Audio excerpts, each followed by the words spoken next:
In the early 1940s, as bombs rained over cities and resources vanished overnight, civilians across Europe faced a new kind of war.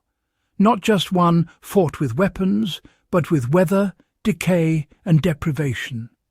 Homes were damaged, shelters were flooded, and roofs leaked endlessly. Yet, out of this chaos, one forgotten invention quietly changed the game: the home defense oilcloth.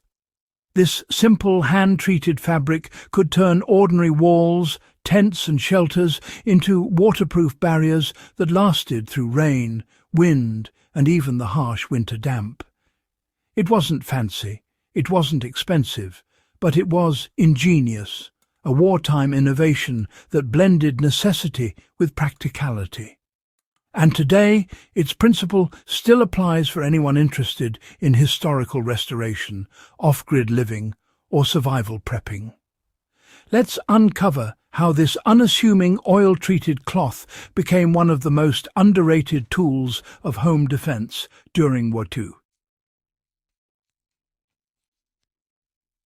Onsan anin bebenigausen kukadumai shinkan.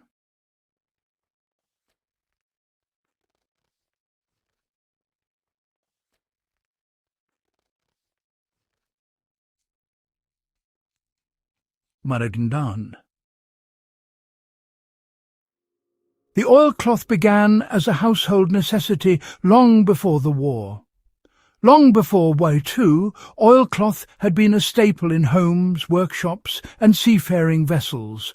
It was a tough, tightly woven cotton or linen fabric that had been treated with natural oils and waxes to make it waterproof. Fishermen used it to keep their sails and coats dry, while farmers covered wagons and tools with it to survive the rain. By the time the war broke out, it was already known as one of the few materials that could repel water without relying on rubber or plastic, both of which became scarce during wartime rationing. When the Blitz began in Britain and bombings damaged thousands of homes, the government encouraged civilians to use every available resource to make their shelters livable again. The oilcloth quickly became a go-to defense tool. Householders used it to line cracked walls, patch leaky roofs, and cover makeshift bunkers and air raid shelters. Even the Ministry of Home Security recommended using oil-treated fabric to waterproof underground shelters that flooded during heavy rain. It was a form of civilian resilience, a simple, practical response to war's chaos. And because it could be made at home, families didn't have to wait for supplies that might never arrive. The secret was in the recipe: simple, natural and effective. The original oilcloth treatment relied on common, natural ingredients. Traditionally, craftsmen boiled linseed oil with a drying agent to create a sticky liquid that could penetrate fabric fibres and then harden into a waterproof layer once dried. When the war caused shortages of linseed and turpentine, civilians improvised using household substitutes.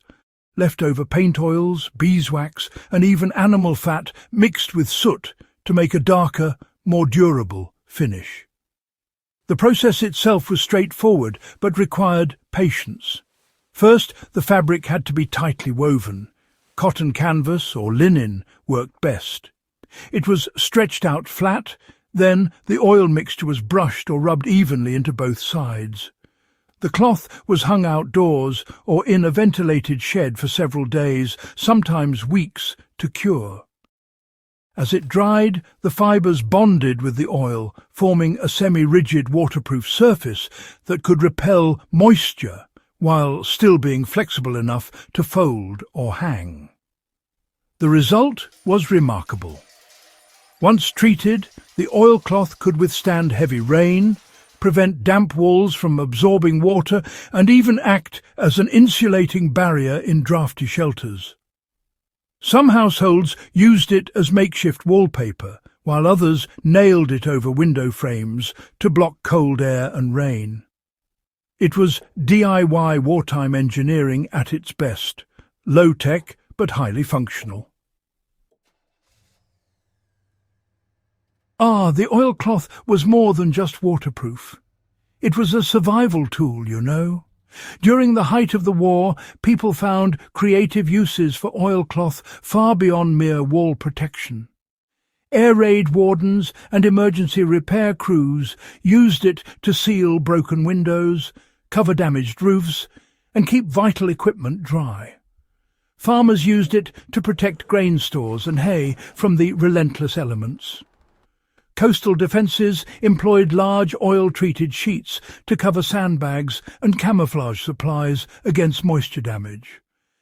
In those damp underground shelters where condensation dripped constantly and concrete walls wept moisture, the oilcloth made life bearable.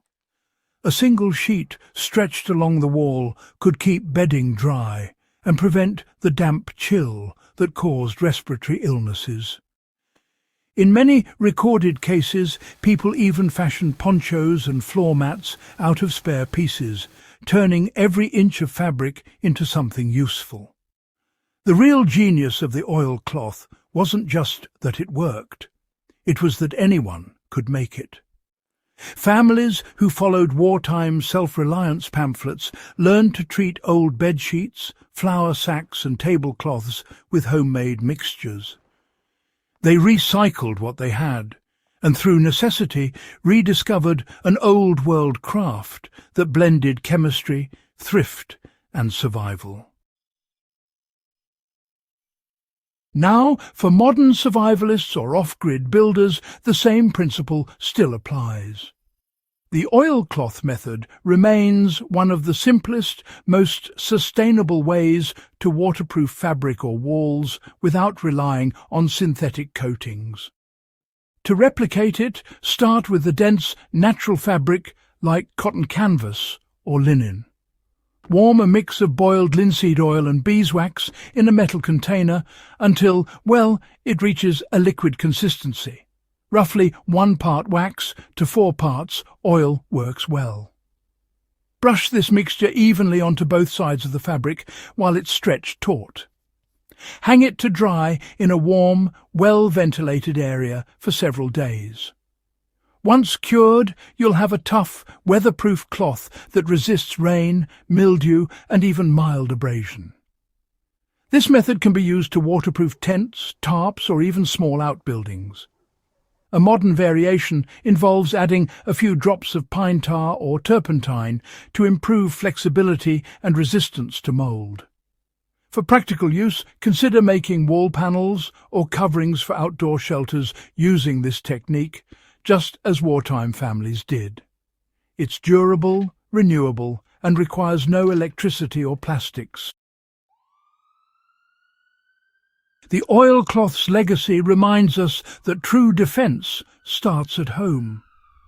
The story of the home defence oilcloth is a forgotten testament to human adaptability. In a time when industrial supply chains collapsed, ordinary people found solutions with their own hands. They didn't wait for technology or government aid. They turned back to natural materials and centuries-old knowledge. The oilcloth became a symbol of quiet endurance, the kind that doesn't make headlines but keeps families alive through storms, shortages, and uncertainty. And in today's age of throwaway materials and synthetic coatings, its lesson feels more relevant than ever. It reminds us that resilience begins not with advanced tools, but with understanding how simple materials work and how to use them wisely. Whether you're restoring a vintage shelter, building an off-grid cabin, or just fascinated by wartime ingenuity, the oilcloth stands as proof that survival often begins with knowledge, not gear. If you found this deep dive into the lost art of the home defence oilcloth fascinating, make sure to subscribe to In the Beginning. Each episode uncovers the forgotten survival techniques that shaped history and still hold value today. Share this with fellow history enthusiasts and survivalists who appreciate practical knowledge from the past. Because the more we learn from those who endured before us, the stronger and smarter we become in the present.